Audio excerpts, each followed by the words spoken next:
Malaysia থেকে বেশ কয়েকজন জঙ্গিকে ধরা হয়েছে এবং ফেরত দেওয়া হয়েছে বাংলাদেশে, আমরা যতদূর জানি। কিন্তু আপনাদের বিভিন্ন পক্ষ থেকে কিংবা সংস্থা থেকে দাবি করা হয়েছে বাংলাদেশের কোনো জঙ্গি নেই। আসলে কি বিষয়? এরা কোনো জঙ্গি নাই। আপনি ওইটার ব্যাপারে একটা কিন্তু প্রেস রিলিজও দিয়ে দিচ্ছে মনে হয় পররাষ্ট্র মন্ত্রণালয়। আপনারা গতকালকে হয়তো প্রেস রিলিজটা দেখছেন। ওখান থেকে 3 জন যারা আসছে তাদের মেইনলি ছিল যে তাদের যে কি বলে ওই ভিসার যে মেয়াদ উত্তীর্ণ হয়ে গিয়েছে।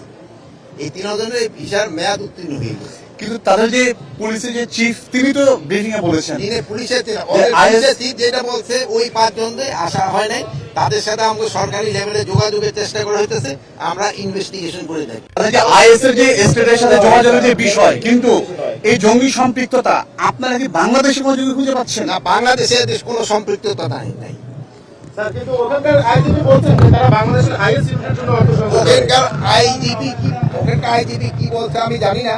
তো ওখানকে থেকে আমরা যেই মেসেজটা পেয়েছি অফিসিয়ালি লেভেলে, আমরা কোনো সরকারি লেভেলে মেসেজ পাইনি। আমরা এইভাবে বিভিন্ন মাধ্যমে আমরা যে মেসেজটা পেয়েছি ওটার একটা কিন্তু প্রেস সিরিজ আমাদের পররাষ্ট্র মন্ত্রণালয় থেকে আপনাদের দেওয়া হয়েছে।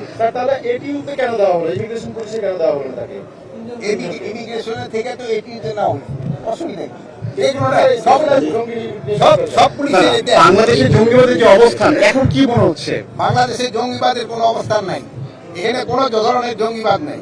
আপনাদের সহযোগিতায় কিন্তু এখানে জঙ্গিবাদ নির্মূল করে দেওয়া হয়েছে। এটা ক্ষেত্রে আপনাদের ক্রেডিট সবচেয়ে বেশি। আপনারা সবাই মানে কোনো ধরনের আপনারা এই যে গত 10 মাসে কোনো একটা ইনফরমেশন দিতে পারছেন জঙ্গিবাদের?